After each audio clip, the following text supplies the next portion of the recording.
Well, it's 5 o'clock on whatever day of the week this is. Wednesday, I think. And I put the grease seal retainer ring back in here. This is the tool you use.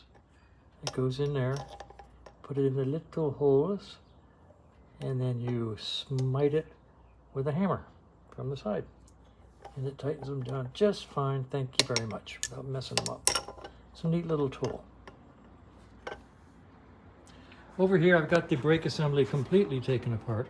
I have not yet started cleaning the individual parts, but I will clean the individual parts and put it back together tomorrow. With this needed lubricating badly, so I'll take care of that.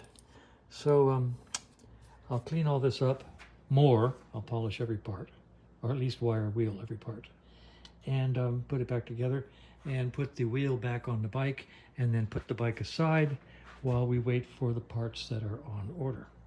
So that's where we are. Just me out here messing around.